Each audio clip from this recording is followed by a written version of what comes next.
It's Monday, March 9th, 2020. Digital Trends Live is about to start. Here are some of the topics we'll be covering on today's episode of the show. As the political season is gearing up for a huge year, social media platforms working out how to control the spread of misinformation, with Twitter issuing its first manipulated media notification. And we'll have some great guests joining the show today, including Ram Krupp, the founder and CEO of One Dine, to discuss how their platform provides a better customer experience in restaurants. And from GameStop, we'll have their senior social media specialist, Joe King, on to talk about the gaming industry as a whole, but more importantly, how the coronavirus could affect releases this year. And our own Ronan Glom will join the show to cover the latest news in the world of automotive technology. Plus, a company called Einride is hiring long-haul truck drivers, but you wouldn't actually be sitting in the vehicle itself. We'll have those details and more on today's episode of Digital Trends Live.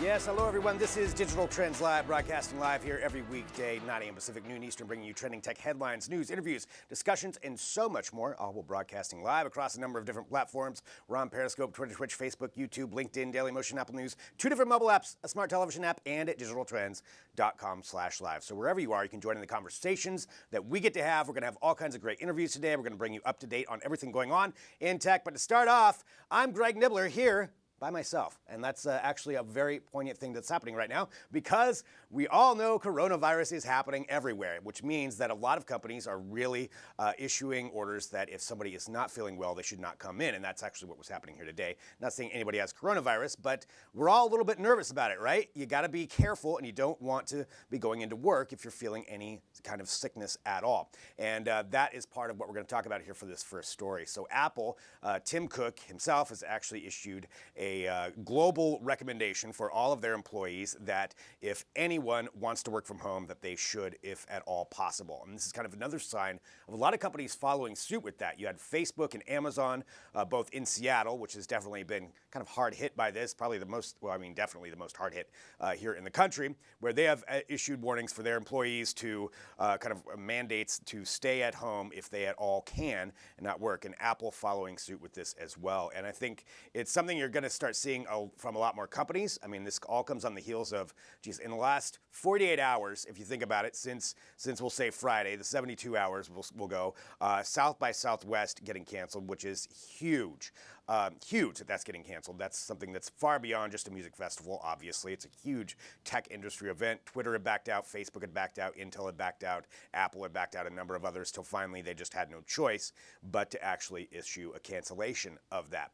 And now you see all of these other major tech firms, you know, calling their employees and telling them to stay at home and work from home if at all possible. And it's something that probably a lot of you out there have been affected by it to some extent. There's certainly a lot of advice out there on what you can and can't do, what you should be doing. I mean, obviously washing your hands, which you should always be washing your hands anyway, but wash your hands for 20 seconds. Always remember that, just to make sure, and certainly follow any other recommendations that are put out there. There's so much happening constantly in association with coronavirus that it's kind of hard to stay on top of it all, but we'll try to keep you up to date, at least when it comes to the tech side of things. And along those lines, in addition to Apple issuing those orders, you also have some other news coming out from Postmates. Now, Instacart, last week we talked about how they, with their delivery platform, had initiated a stance to where you could actually have no human contact with this. This is something they're using in China, and it's working out very well over there, to where you don't have to have contact with the person delivering your goods, right? As a lot of people are kind of under quarantine or staying home more,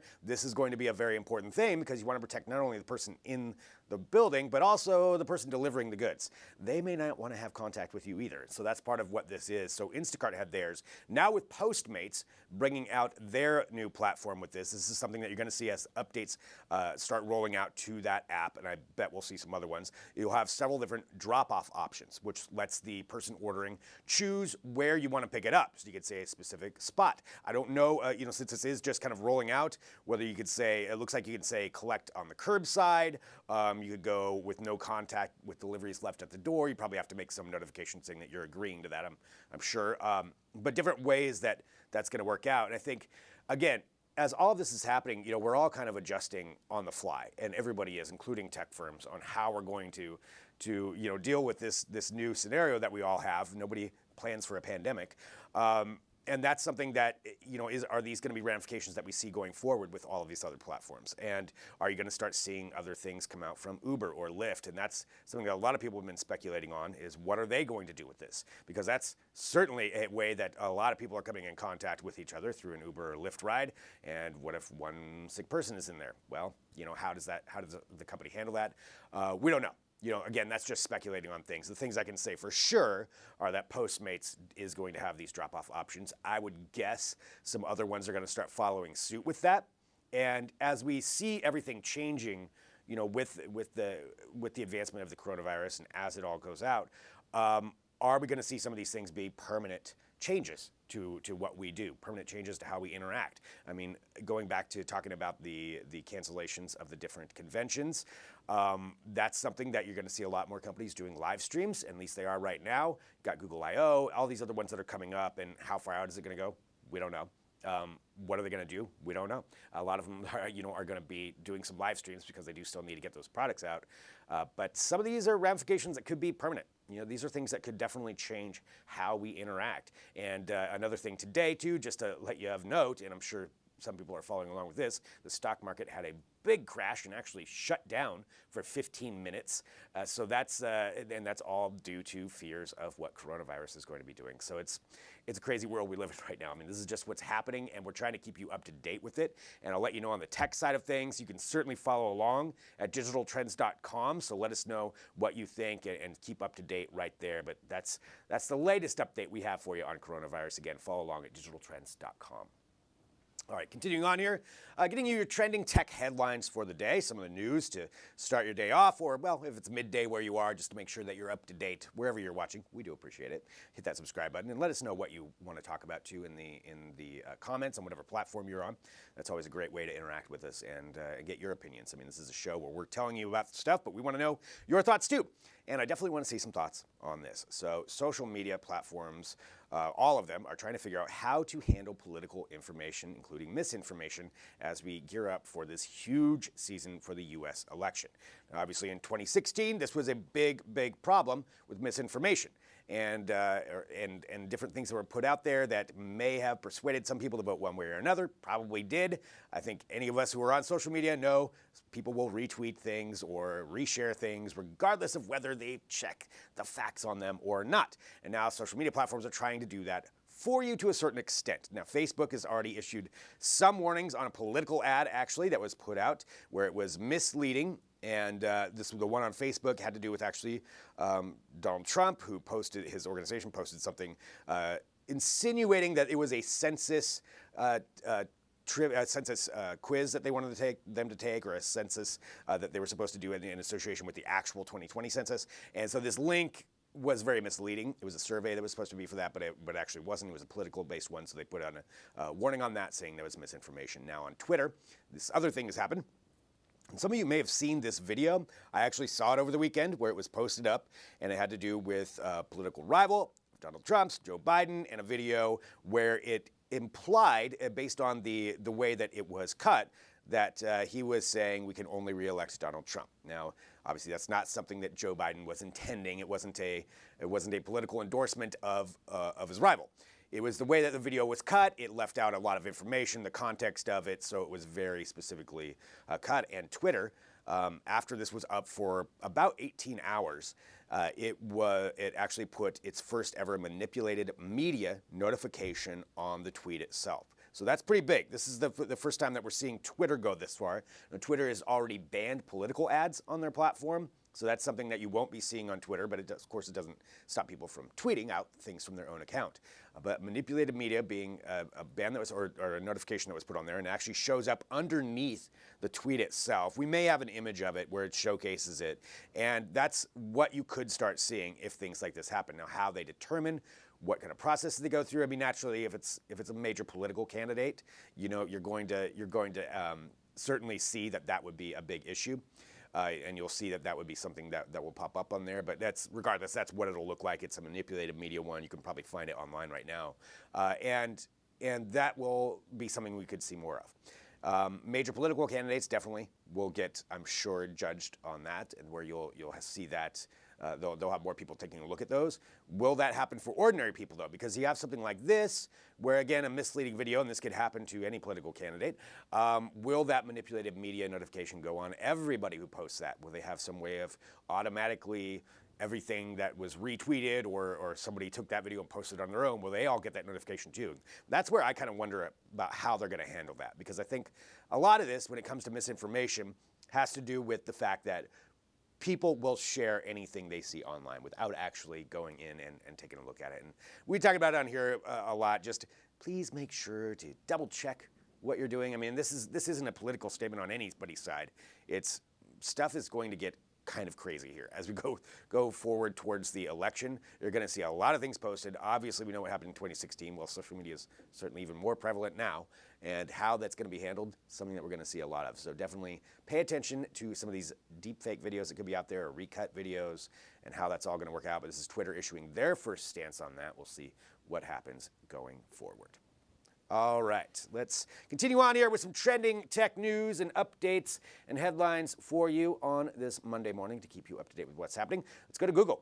Google is constantly updating some of their different platforms, and they've been doing actually a lot so far this year, and they've rolled out a couple more things, one of them being one that we knew was going to happen. One is just kind of an integration of two different ones. So looking at this right here, this is the new Google Read It, where they did announce this previously that it was going to be coming out, but now it's starting to roll out to where you can actually use this on your platform. So we all know the hey G word. If you're using that, I won't set everybody's off. We all know how that works, and then you ask a question. Well, now you can say, hey, read it. And so what it will do is this essentially turns any website, any web page on the internet into an audiobook. And the idea is to just create more integration, make it easier for people too, who are maybe want to be hands-free or have some, even they mentioned, some people with disabilities, just to make this a more accessible thing. So when you say read it, it'll actually go through and read the web page to you, and it'll highlight as it's going along so you can see what it is that it's looking at.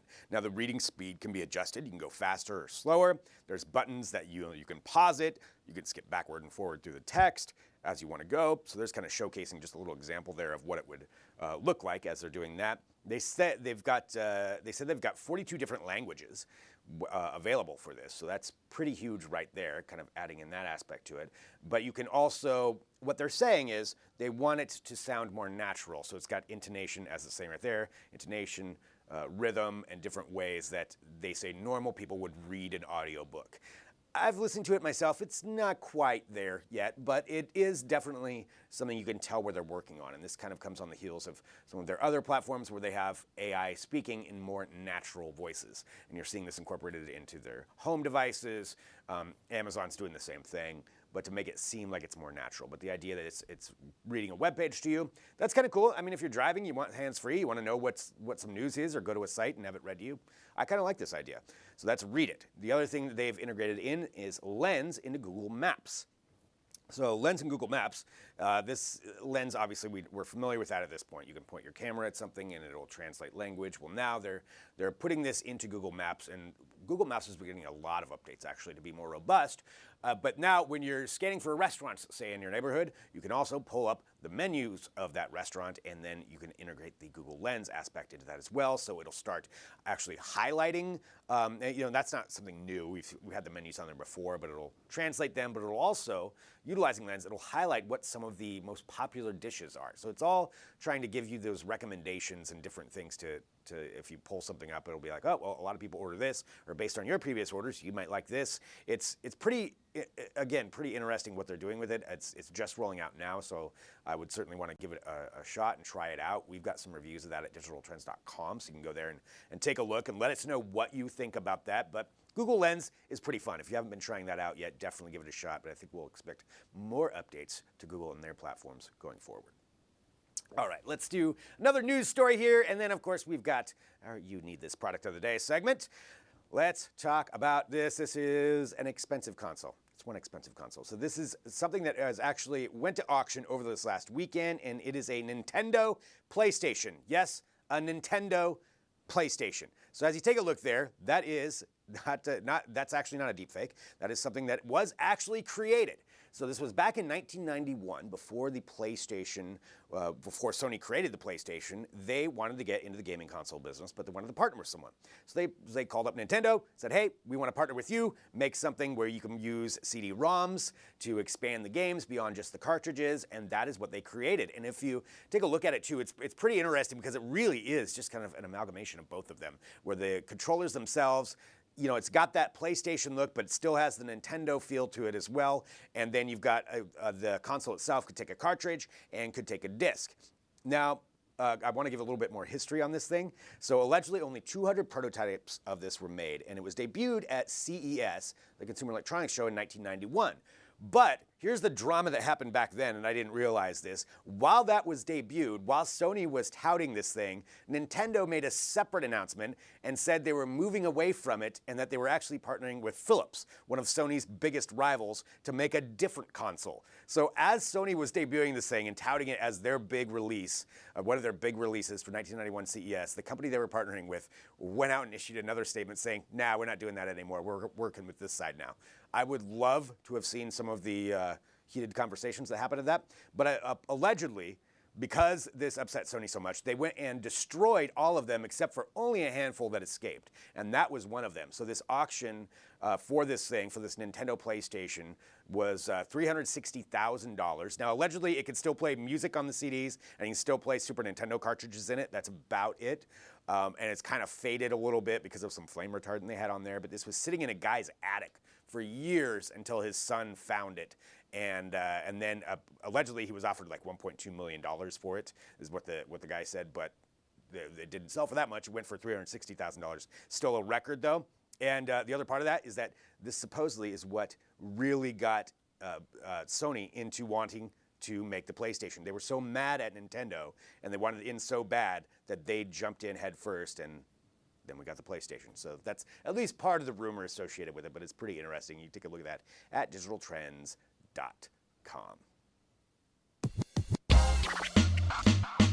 Hey, I'm going to let you in on a little secret. It's now time for the product of the day. All right, this is it. This is an ambient weather WS2902A smart Wi-Fi weather station with remote monitoring and alerts. I just said a whole lot there. Okay, so if you're like me, whoops, don't do that though. If you're like me, you do like checking on the weather a lot. And I've actually got a weather station at home. So this is something that you can integrate in to your home. It's got a nice little panel right here. Now this one's off, but I mean, once you have it on, it'll showcase a bunch of different things as far as what you can do. And actually, it's just a little bit dark on there. But that's why I have the box here too, so you can take a look and see what it actually looks like. Now this is just a small part of this. So you get this, you set it up in your house. You're going to be able to check on the weather. You'll check on outdoor weather, indoor weather, pressure, rain, wind, all kinds of things, because it integrates into Weather Underground. So it's Wi-Fi enabled, as we were saying, and you can do this and get your weather from anything. But it also gives you this hyper local weather as well, because you've got all your own things. You've got an outdoor sensor, you've got a wind detector, and this is all part of what comes to it that you set up outside. And then of course it connects wirelessly to this station right here. You can check out solar radiation, UV, outdoor temperature and humidity.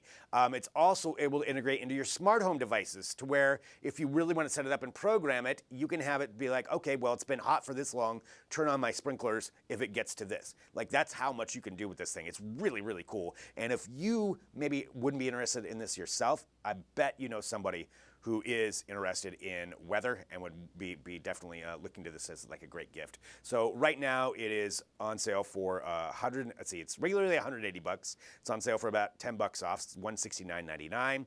There's a lot included with it. As you can see, you just hear on the box, all this stuff is in here, and then you guys just kind of have to assemble it all, but it's pretty cool. It's pretty fun. I kind of want one of these. Would make a great gift, but that is what we have for today. So click the link below wherever you're watching for You Need This. All right, now we've got a lot coming up here on the show, and I thank everybody for tuning in to Digital Trends Live. We've got some great interviews on the way. We've got Ronan Glon who's going to be on here to talk about automotive technology. But up next, we're going to be playing a video from our own Caleb Dennison, where he's showcasing putting together a home stereo system. So that's going to be part of what we're talking about. We've got a lot on the show. We're broadcasting live. I thank everybody for joining us wherever you are, whether you're working from home or whether you're at work. Thanks for being here. Let's stick around. We have so much to talk about. Back here in a minute with more Digital Trends Live.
Take a second and picture your ultimate home theater. What does that look like to you? Now think about what the CEO of Digital Trends might put in his own home theater. It's not exactly what you think. Let's go check it out. Over the last couple of years, we've used this home as a test bed so that we could show you everything from DIY smart home to full-on home automation. So around this house, you'll find Alexa and Sonos, but you'll also find indoor and outdoor speakers, network TVs and sound bars, all controlled by a Savant system installed by local installer ProTech. For the home theater though, the owner wanted to go a different direction. Yes, it's tied into all that stuff, but it functions on its own. This is a daylight basement, so you've got huge windows letting lots of light in. A lot of entertainment happens here, so people coming in and out from the pool. A projector simply wasn't an option for this installation. So instead, the homeowner went with the top of the line Samsung QLED TV. This is a 75-inch model here. For the speakers, well, that was a little bit tricky. We went through a number of different options because the homeowner is an old school audiophile and really wanted high fidelity sound. We looked at a number of different options from freestanding speakers to in-walls, but because the way this wall is constructed, in-walls simply weren't an option. Instead, we went with on-wall speakers from Origin Acoustics. These mammoth speakers produce absolutely amazing sound. You'll notice that the center channel itself is also really big. That's because lots of dialogue and action comes through that very important speaker. And in the ceiling, slightly more discreet, are Origin Acoustics in-ceiling speakers, which are helping to complete a full Dolby Atmos system. And of course, you gotta have plenty of bass, and that's where this comes in. This absolutely massive box produces earth-rumbling bass, which really adds a lot of excitement to movies. Behind these very well-ventilated doors is the beating heart of this system, a top-of-the-line Yamaha Avantage AV receiver. Now, the choice to do an AV receiver was very deliberate because the homeowner has kids and he wanted everything routed locally so that it could be controlled locally without necessarily involving the large Savant system. Now, that doesn't mean that's not available. The Apple TV, Roku, and TiVos that are part of that bigger system do come into this AV receiver, but the simplicity here is that it's very powerful. It can control the entire Dolby Atmos sound system, and it does all the input switching. So whether they want to watch movies or play games with the 4K Blu-ray player or the Xbox or PlayStation, it's all right here. And that's also why the game consoles are sitting up top here. Readily available, ready to play. You can just walk down here and start having fun. Here's what I love about this setup. It's got great ease of use and accessibility. The receiver is right there, switching between all your components if you want it to. You've got game consoles and controllers right out on the credenza, ready to go. Grab a disc, throw it in the 4K Blu-ray player, and you're watching a movie. Or you can stream your favorites from your favorite streaming service. All of it is controlled with this remote. If you want, just click Apple TV or Blu-ray, and you're off to the races. I also love the sound. The selection of speakers in here are ridiculously high fidelity and very powerful. Origin Acoustics did a great job measuring and reading this room and bringing to us an outstanding sound system. And of course, the TV is absolutely excellent as well. Really gorgeous picture, 4K HDR resolution. It really brings the content to you. But some compromises had to be made in order to make this all possible. First off, those speakers, they sound great, but they're also very big.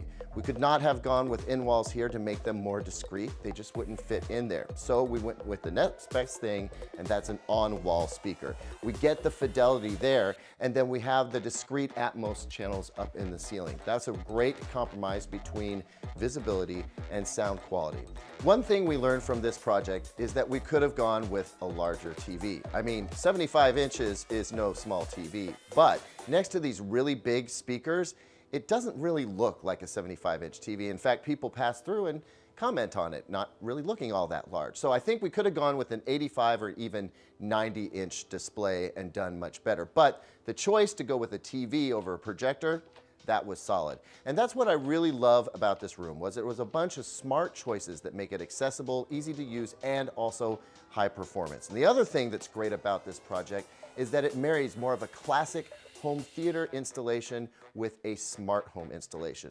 We still have all the advantages of the smart home feeding in to this classic home theater, which brings you big picture, big sound, and very big entertainment in a very approachable way.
Hello, this is Digital Trends Live. I'm Greg Nibbler, and thank you very much for joining us wherever you are. We do appreciate it. Hit that subscribe button on whatever platform you're on. We're on a lot of them, so just hit subscribe. That way you get a notification when we do go live. We get to talk about all kinds of things in technology and how it influences our lives, and the restaurant industry is certainly one that has benefited and changed because of technology. We're going to talk about that right now. We have the founder and CEO of One Dine. We've got Ram Krupp with us. Thank you so much for joining us.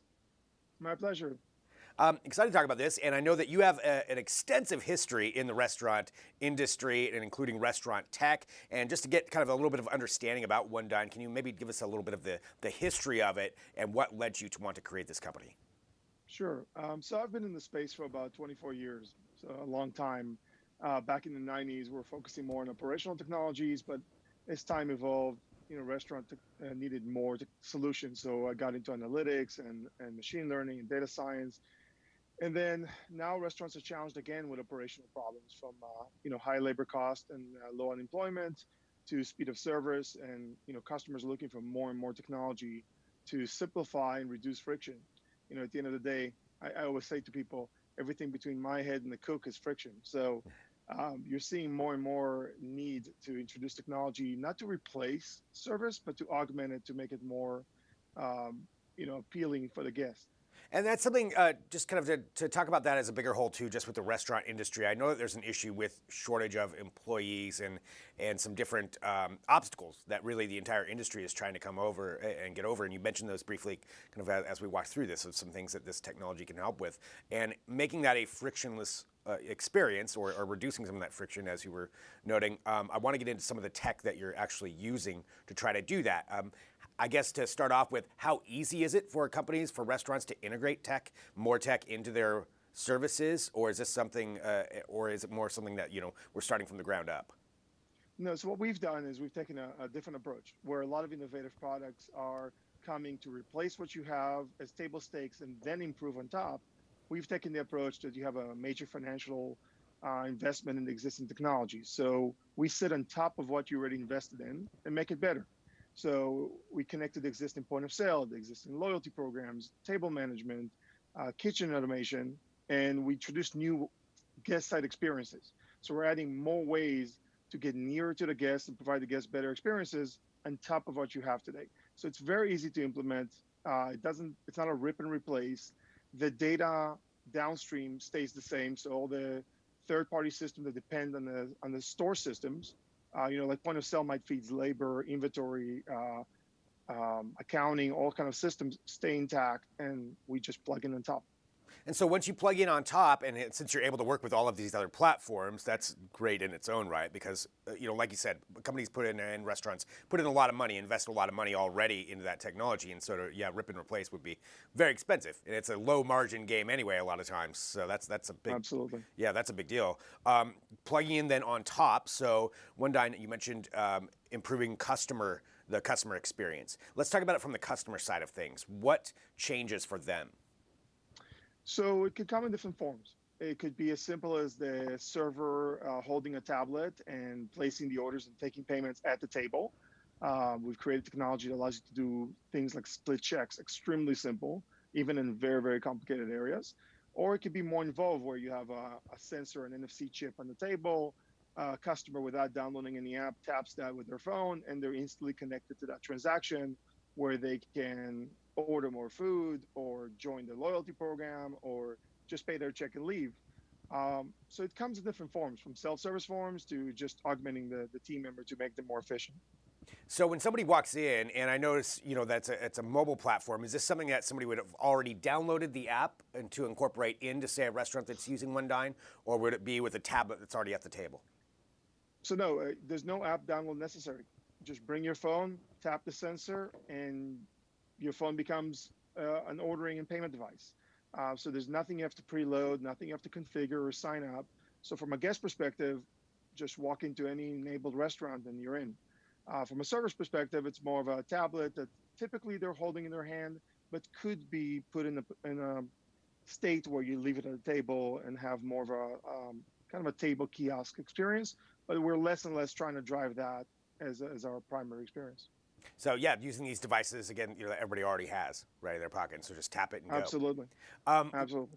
With all this experience and where you're at right now, and I want to come back to this particular platform, but just kind of getting your idea and picking your brain a little bit since you've been in it so long. Where do you see the restaurant industry going and changing? What are some key tech changes that you see happening in, say, the next 3 to 5 years? Yeah. So again, we're becoming more and more aware of friction, right? When you go through the airport now, you can't imagine how it was 10, 15 years ago. So I think restaurants are going through some of that as well. Customers now ready to give up a complete service, right? They still want to be served. If you charge the price of a restaurant, you need to still have great service. But behind the scenes, there's a lot of automation that can happen, from procurement automation to production automation to, again, technologies like what we're doing, which is providing better experience for the guest, without them feeling like they got less service. And that's the key, because the moment technology makes guests feel they receive less service, they're willing to pay less of a price. And that's where technology is going to continue playing a role. I'm focusing more inside the four walls. I know there's a lot of people talking about third-party delivery and drone delivery, but I'm staying a lot more into what makes restaurants, which is the social experience, the going out, the dining, the being served on. So I'm looking more and more into technologies that affect that. Anything from voice-enabled ordering in the restaurant to predictive modeling that can help customers decide what to eat based on prior dining experience, not just in that restaurant, but in all restaurants. So just the fact that they would be using that, it would know, have some of that data possibly of what you've eaten before. Like, you like chicken strips. Well, here's something that, try this one here at this restaurant. I like that. I like that idea. I think that's really interesting. When it comes to that much data and handling all that data, security naturally is a big issue for every company. That's just universal. How do you handle that when it comes to the security side of this?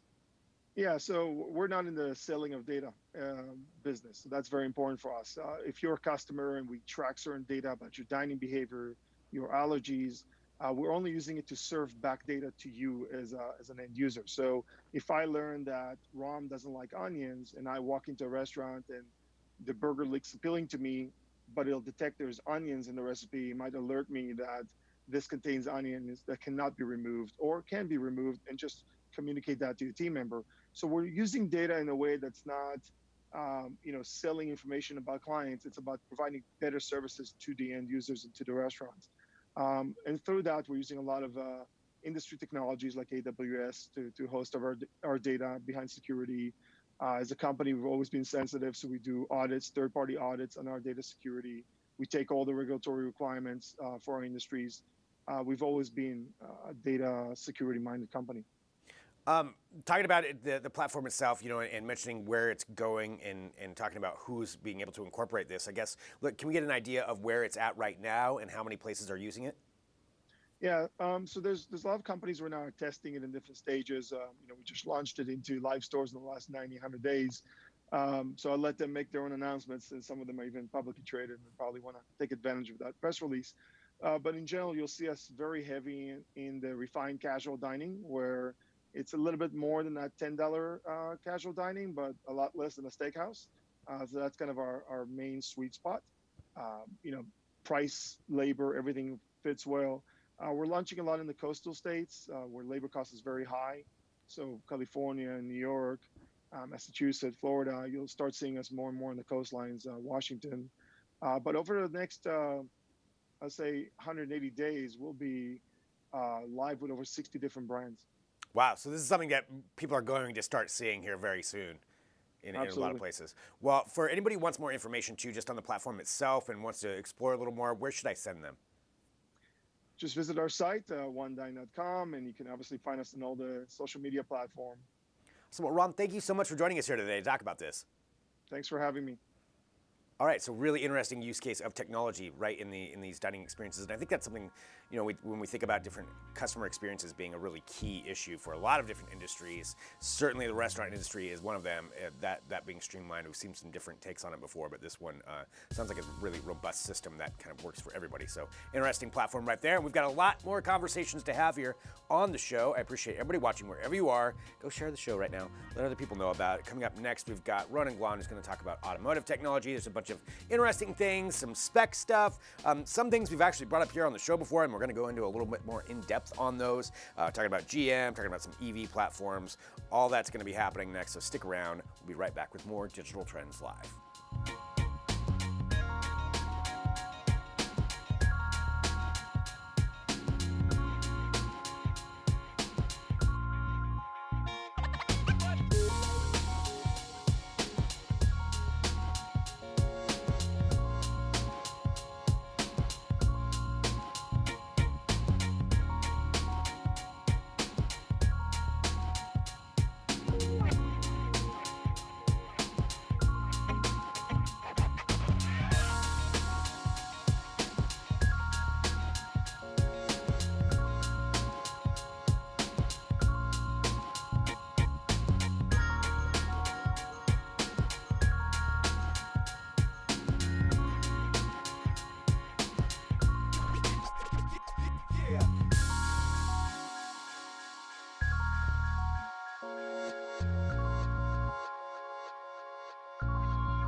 Welcome back to Digital Trends Live. I'm Greg Nibbler, and again, thank you for joining us wherever you are. Hit that subscribe button, share the show, let other people know about it. It's a great way to learn about what's happening in technology, and so thank you to everybody for that. Right now, though, we've got to talk about what's happening in automotive tech. To do so, we, of course, have Ronan Glahn joining us right now. Ronan, hello.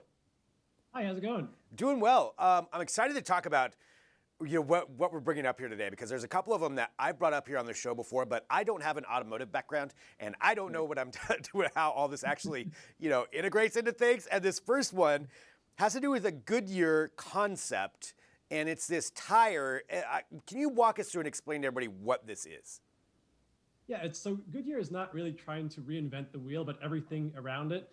The concept is called recharge, and on your car, you've got a steel or an alloy wheel wrapped by a rubber tire. The way this works is there's an airless frame. It's pretty light, and the thread around it is stored in a capsule that you put in the middle of the wheel, like a pot in an espresso machine, for instance.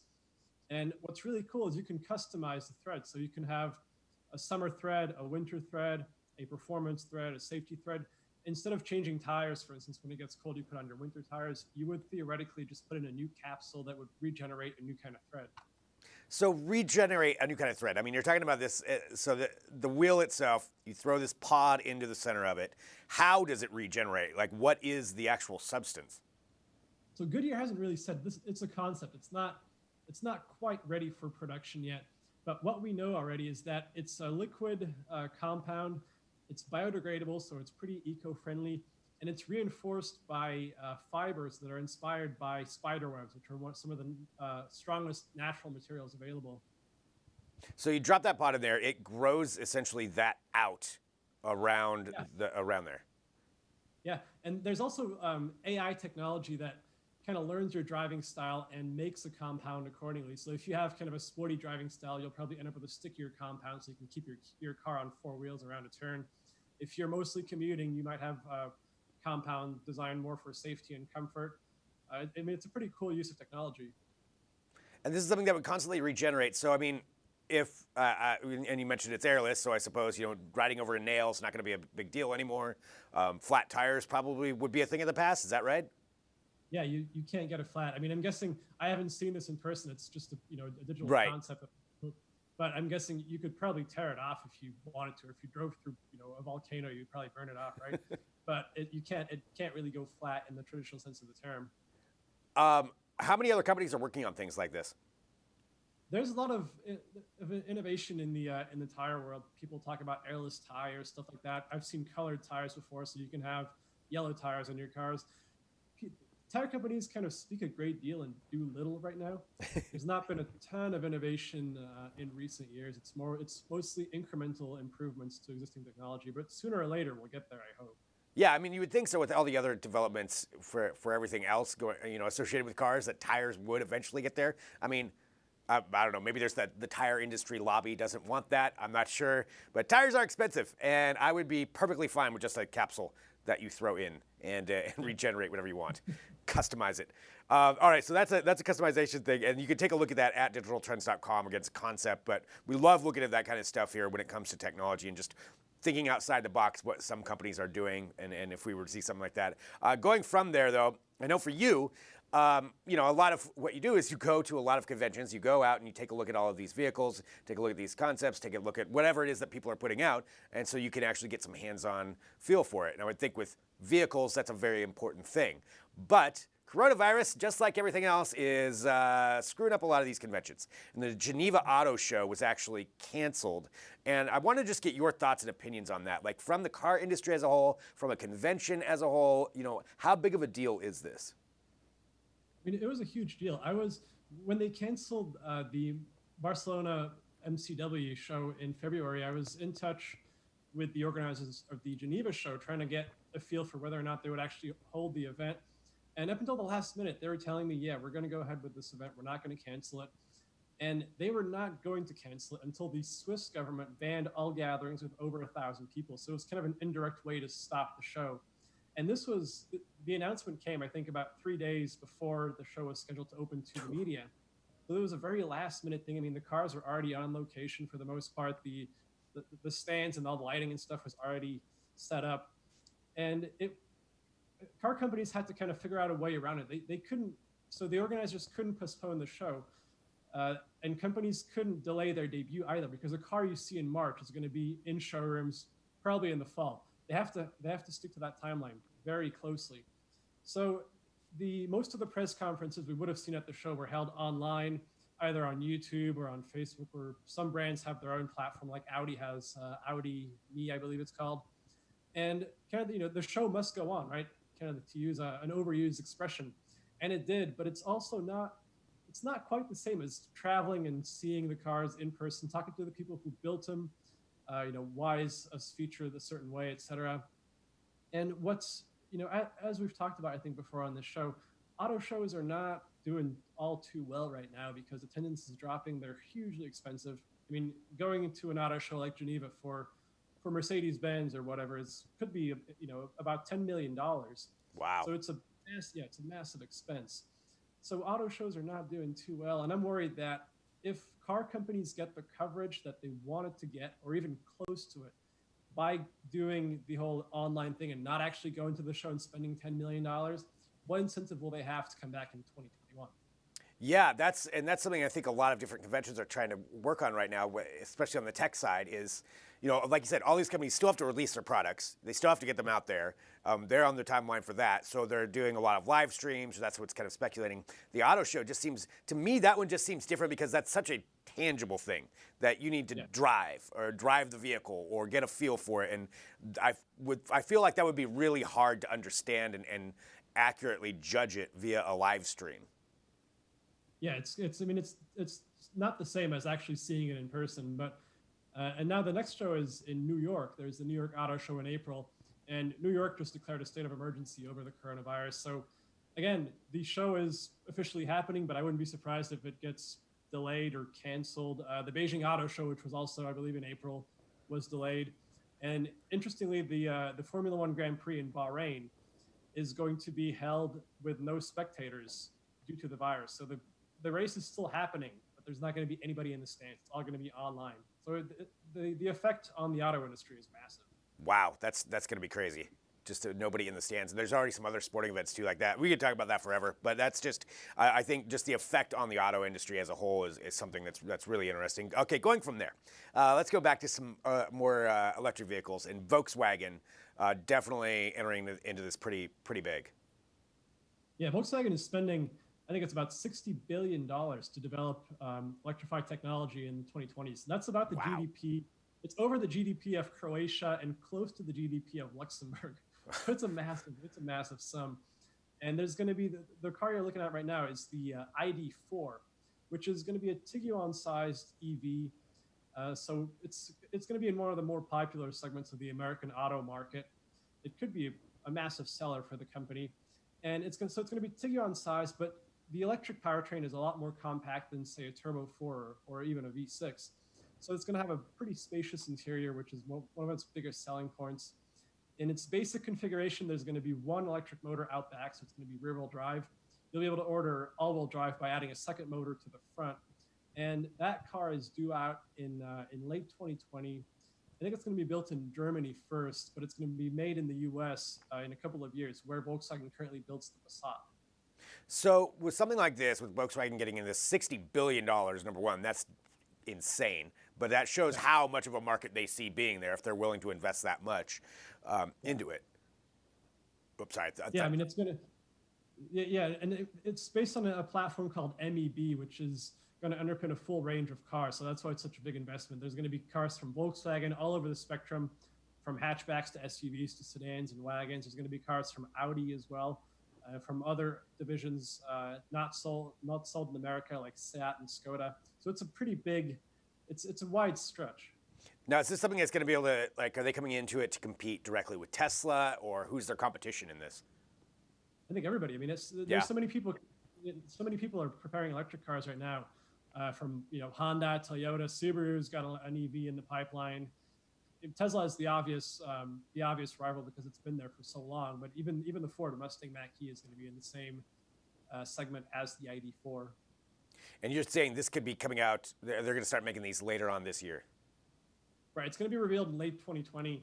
There's always kind of a buffer between when a car is revealed and when it enters production. So it might not enter production until early 2021. I haven't heard concrete details about that yet. But still, something else that's coming in there. So it's definitely an interesting one. That's the Volkswagen ID4. And we've got a preview up at digitaltrends.com too. And I know, just one other thing talking about this, talking about everybody being involved in the electric vehicle market and everybody wanting to get in, GM also jumping into it now. Yeah, GM has been pretty quiet. I mean, Chevrolet's got the Bolt, which is a very good car, but not one they talk about very often. And GM revealed a kind of a series of components for electric cars called Ultium just a couple of days ago.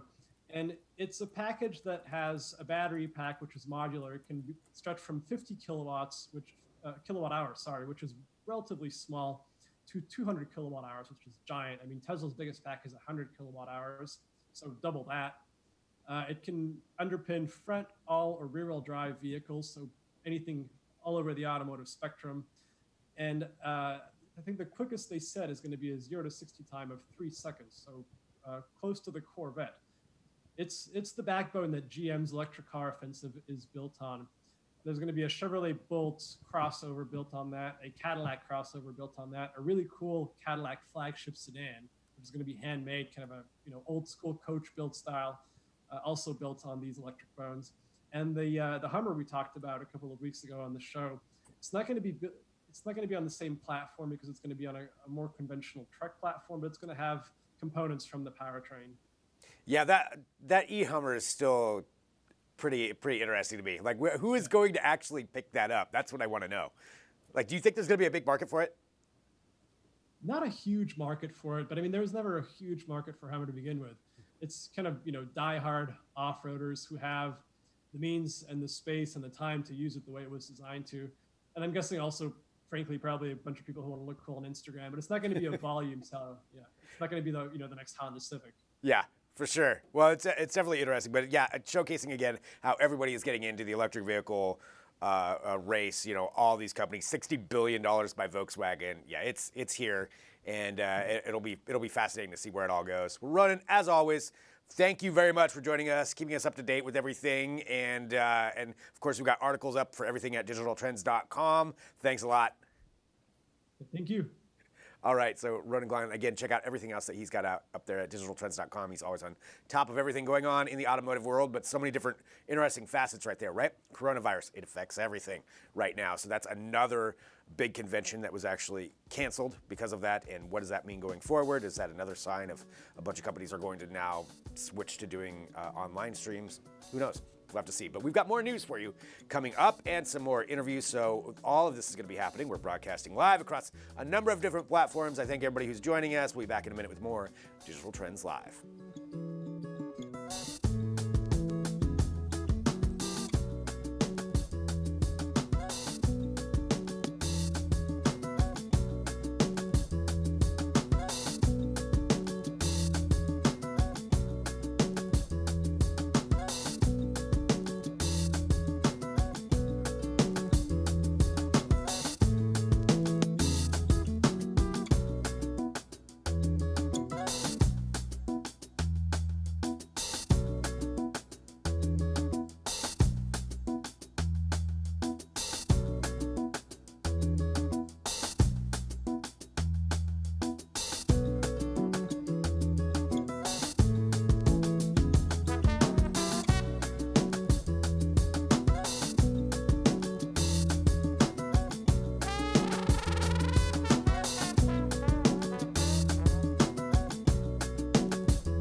Hey, welcome back to Digital Trends Live. I'm Greg Nibbler, and again, thank you everybody for joining us wherever you're watching. We appreciate it. We broadcast live here every weekday, 9 a.m. Pacific, noon Eastern, so we're always here bringing you up to date on what is happening in tech and having some great conversations along the way as well.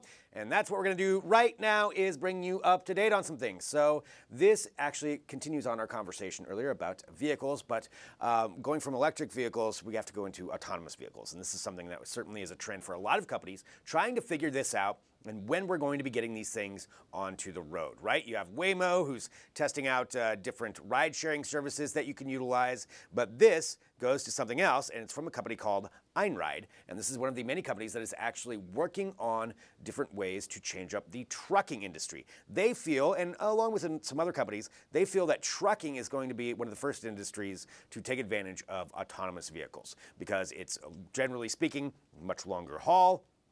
You're going to be on freeways for more of it. I know we've got some more B-roll kind of too that we can showcase with this, and I say that as a term to let you guys see this. And so taking a look there, this is what we're talking about. So this one is, again, from a company called Einride, and it is a 6-wheeled transport pod. So each one of these is about 23 feet in length, and it's capable of carrying about 15 pallets and traveling 124 miles on a single charge. So it's an electric transport pod, clearly designed for cargo, designed for not super long distances, but in the trucking side of things, kind of that last leg there, 124 miles going in between, then maybe recharge and continue on. But with 15 pallets, it can carry a lot of stuff. And the idea is that these would be, implemented as an add-on to a lot of trucking industry platforms. The key is this. Now, it is autonomous, but there's still a person involved. They wouldn't be riding in the vehicle itself. They would actually be back at a transportation hub, and this is what they're announcing that they're going to be hiring for now. So you have these things there out in the road. And then what you'll also have is back at a transportation hub is you'll have somebody sitting there monitoring not just this vehicle, but maybe up to 10 other ones at the same time. And their job is to take over when they're needed. So right now, when you talk about some of the ride-sharing services like Waymo, or maybe if you've been to Las Vegas, I know that Lyft and Uber test out different autonomous rides there, but there's always a driver there as well who's there to take over if something does go wrong. That's what the job of this person would be, but it'd be all remote. So they actually set them up in what almost looks like a gaming platform where you've got a big giant screen that looks kind of like a windshield that showcases what that vehicle is seeing. You've even got a steering wheel to where if something's going wrong, they can immediately take over and handle this. But they don't have to be anywhere. They can live right there next to home. Now, if you know, long-haul trucking certainly is a very intensive thing. There's a lot of accidents associated with it because these drivers are out there very late night handling this. This is something that they say could actually make this less dangerous. Now, they would still be taking over on certain situations for on-ramps or tight situations on streets, but otherwise the autonomous vehicle would be handling decisions on its own. They looked at it from a couple of different standpoints of talking about that, but basically the strategic decision making, which is the bigger picture, a grander scheme picture of what has to happen when you're driving something like that. That's something that a human would handle, but the basic day-to-day things like switching lanes or understanding what freeway you're supposed to be on, that would be stuff that's all controlled by the autonomous vehicle. I know we actually have, there's more footage out there of it, kind of showcasing what's going on with it and talking about these things, but it's pretty cool. What you can do with them, and that's what I really want to bring up. It's so again, it's a 6-wheeled transport pod. Each one's approximately 23 feet in length and capable of carrying 15 standard pallets. So it's pretty great, and this is just one more sign and of what you can do for these things. And that's something that we've got up. You can read more about it at digitaltrends.com.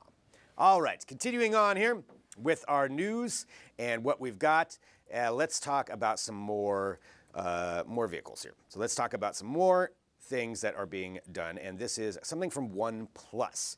So OnePlus announced that this was going to be happening today, but it didn't really happen. So we're talking about remote control and utilizing 5G. Now 5G, certainly a term, something that we're very familiar with at this point, but as it gets rolled out, these are more things you would be able to do. So this is an announcement by them. Now, OnePlus, in case you don't know who they are, they're a cell phone manufacturer. They're in the UK. They're very big there. This is not in the UK, but this is something that's taking place elsewhere in Europe. And the idea is this: you'd be able to sign in theory, this morning. I actually tried to sign in myself this morning to do this. Sign in and take over a snow robot or Snowbot and battle other people by firing 120 mile per hour snowballs at somebody else. And that is how it works. So the connection would be if you had a 5G enabled phone and a connection to 5G, certainly you could do it via 5G. These robots are connecting to the internet via 5G, but not everybody has access to that. So also with a solid internet connection, you'd be able to do this.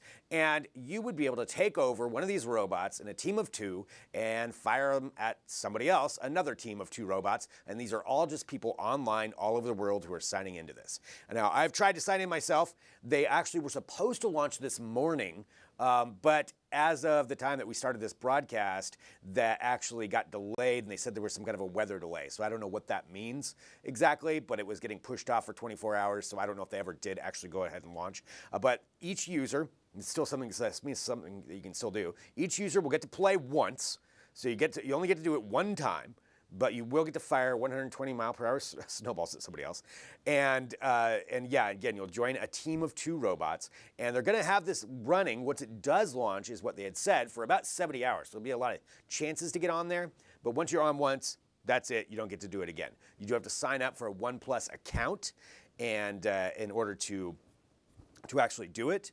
But the whole point of this is they've got their new phones that are going to be coming out. Naturally, this is kind of a showcase of those and a teaser leading up to that. But it's also to showcase the power of 5G. And if you think about that from a broader spectrum, a grander scheme, and talking about 5G and some of the different use cases of things like this, taking over something remotely like that, and you combine that with maybe autonomous vehicles, a snowball firing robot, some of the other things that you could do with it are pretty incredible. And even looking at things like events.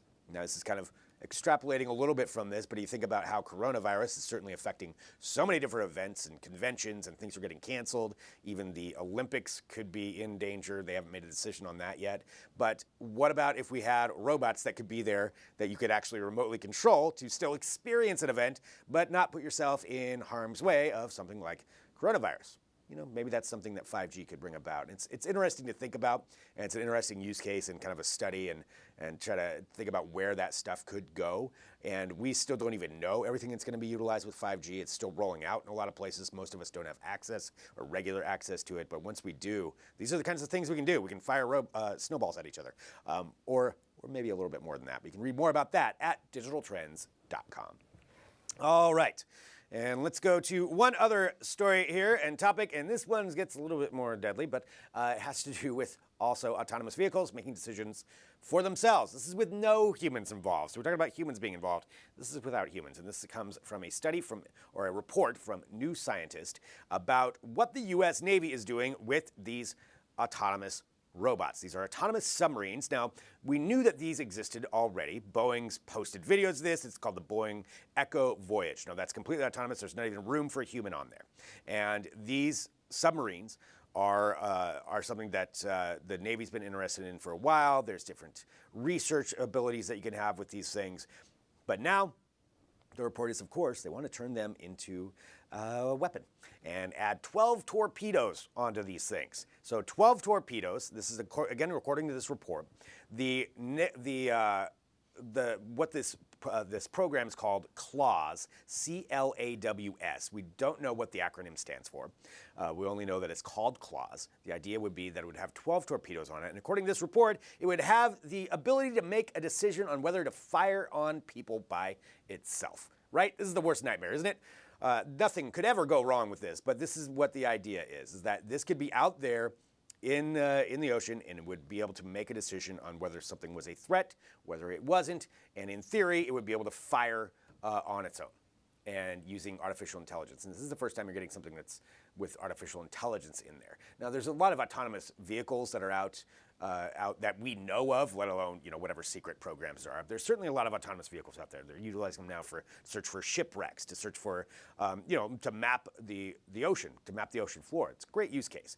This is adding in artificial intelligence and giving it some kind of an algorithm to understand and make a decision on firing torpedoes. I mean, that's a lot. Now, we don't know all the details about it. This is just, again, coming from one report, but you have to think that something like this is probably what they're working on. I mean, I don't think it's too far of a stretch to think that this would be something that they would work on, but how do we feel about that? Is that something that you want AI or autonomous vehicles to have that control over? Maybe it's a safer way. Maybe it's something, I mean, you wouldn't have certainly humans in there, the danger of being in a submarine. But man, I don't know if I like that or not. But that is just one example of something that's coming out right now, and where they're talking about these use cases for autonomous vehicles and giving it decision making, putting AI into that and having it do it. Now you think about that going further, there we go. So taking a look at what some of these missions are, and this is from Boeing itself, talking about what it could do. Yeah, I could see that from mining, taking mines out. That would be a great thing. But man, yeah, giving it torpedoes, giving them the power to decide. I don't like it. But anyway, that's one more report there, so I just want to make sure that people were aware of that. And again, talking about some of the different news that is out there. We like to keep you up to date with everything going on in news. We've got a huge, robust section of emerging technology at digitaltrends.com, where you can take a look at some of these different kinds of use cases. But I say emerging, but a lot of this is actually happening. Maybe not the torpedo submarines, but definitely the autonomous trucking trucks, autonomous EV trucks. Those are something that's going to be happening probably sooner than later. And actually, that is the job that you can apply for, to be one of the drivers of an autonomous vehicle when it needs you to take over. All right, we've got more coming up. We've got, again, a lot to talk about here on the show, and I've got an interview coming up next from Turbine Labs. We're going to have Lee Fetzinger on, the founder and CEO. And we're going to be talking about sifting through all that massive amount of data that's online, right? There's so much data out there. There's so much news. How do you get the accurate stuff? How do you sort through it? How do you understand what is most important to think about? We're going to cover that, so stick around back here in a minute with more Digital Trends Live.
This is Digital Trends Live. I'm Greg Nibbler. And again, thank you for joining us wherever you are. We do appreciate it. And we try to keep you up to date on everything that's going on in the world of technology. And there's a lot of news happening all the time in so many different facets. So how do you filter through all of that news and make decisions and understand everything that's happening and get the most important stuff? Well, that's in part what we're going to talk about right now. Joining us, we have Lee Fetzinger, who's the founder and CEO of Turbine Labs. Thank you so much for joining us.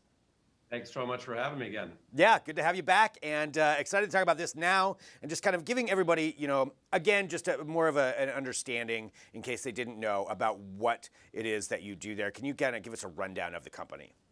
Sure. We're an AI-powered platform that helps executives and policymakers make better sense of their world. What you'll see, and you can see as it relates to almost any major event that's happening in the news today, is that there's so much noise and there's so much misinformation that with a limited amount of time that you have to make decisions, it's really hard to sort of synthesize information and get it to where your brain can understand it and you can make a decision and move on to the next thing. And so our software ingests content, whether it's social media content or news content or broadcast transcripts from hundreds of thousands of sources. We have trained a natural language processing machine to read like a human and then we deliver our customers outputs that are in the form of simple briefings that they can then consume and make decisions free of noise and bias. Yeah, and there's so much news out there. I mean, just like you said, and we've talked about it here before on the show too. There's just no way any one person can consume everything and then be able to sift through it and make a decision. Tried. Yeah, good for you. That is a bold move. So utilizing this software and utilizing this kind of system in order to pull in all of that, let's kind of put it in context of something that's certainly a huge story right now. It doesn't matter what industry you're in. There is no avoiding talking about the coronavirus.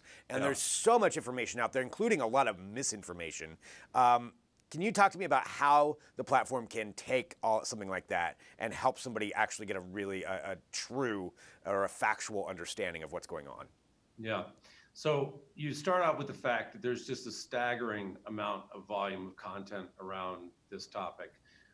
We're actually doing a free daily briefing for anyone in the public who wants it related to coronavirus because we feel like it's really important to combat misinformation. But to give you some context, just in the last 24 hours, something in the neighborhood of 26,000 articles were published just in the English language, and something like 5.5 million social posts in the last 24 hours were published. So that would obviously be impossible for any human to consume, or even a team of humans to consume. And so by bringing all this content in, we can look at how the narratives are sort of playing out. And there's always a lot of sub-narratives that are playing out within the text to sort of see things that are not necessarily aligned with what the consensus is. Generally, the truth finds itself in the middle of any amount of content. So when you have as much content as we're bringing in, we can find where the truth is in the middle, and sort of separate the wheat from the chaff. And then if you want to analyze the chaff as well, we can do that. With that much data, I mean, that's staggering. That's crazy how many posts you just said in the last 24 hours. 24 hours, yeah. Yeah, and so with all of that out there, and sifting through all of that data at the same time, one of the other big things, that's happening a lot is misinformation, or even not necessarily malicious. People are just retweeting and posting things that just aren't true, and not understanding that. So with a system like this, would that be able to filter out that? And how do you actually program the algorithm to understand what is real or not? Yeah, and that's where you have to have some consensus about where accuracy lies, and that's really where the truth lies, in the middle. So if you get a cluster of sources, we don't go out and actually report, and we don't go to see that people are actually getting off of a cruise ship, as we're expecting American citizens to get off in Oakland in the coming hours. Our system obviously doesn't look at that. So we have to have a belief point, and because there's so much data, we don't need to necessarily rely on one belief point. We can rely on sort of a bell curve where the truth lies at the top. And so when you have reputable reporting sources, that's where you sort of find your consensus. And then as people divert off of the consensus, then you can start to score those and say, okay, well, how valid is this? And then have other people go and do their jobs and verify that.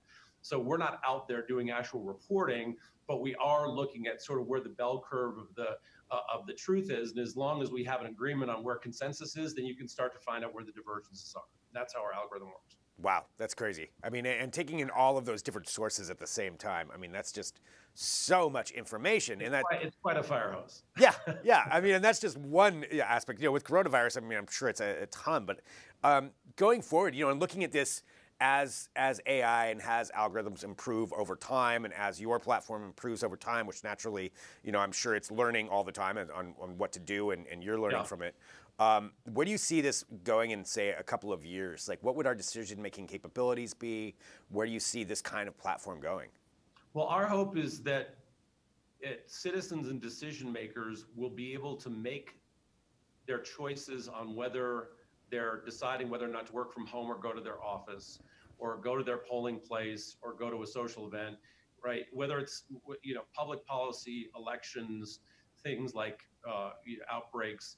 Our hope for this platform is that we will be able to better inform the public with more unbiased, reputable news. We're not necessarily against the fact that there's a right and a left as it relates to political news, or that there's science versus not science is in news around diseases and things like that. It's just that we want to have this information come together so that at least decision makers and consumers are coming from a middle point and saying, all right, I understand both sides. So it's more like hyper neutrality, if you will. Mm-hmm. And so that's really what we're looking for, is using a machine to bring all this content together so that we're not representing one side or the other. We're just being hyper neutral, and then humans are smart. We can make decisions from there.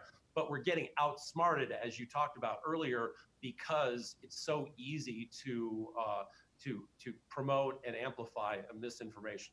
So we think a technology like ours is going to help in that process in the future.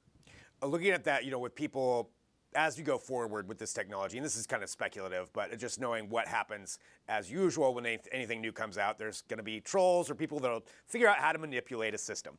Sure. Is that something that you've looked at, if somebody would be able to manipulate this to say an army of bots or something that could pull things one way or another? We're seeing this every single day in large topics, especially in the political arena, where feedback loops and counter narratives are getting created that you likely don't even see because you're not exposed to them, but they're being exposed to your neighbor or those that you participate on social networks that have slightly different interests. So we've been thinking about this for the 5 years that we've been building this platform. Interestingly, we've used humans to manually train over 18 million media stories and social media posts to train our machine to read like a human. And language changes all the time. How people talk changes all the time. And so we're seeing, as I said, feedback loops, counter narratives, language changes as languages evolve and as platforms evolve. And so it's something we think about every single day. Yeah, it's just changing so quick and so fast to be on top of that. I mean, it's got to be a really robust system that you have created just to understand that. I mean, the landscape, it feels like it changes every week.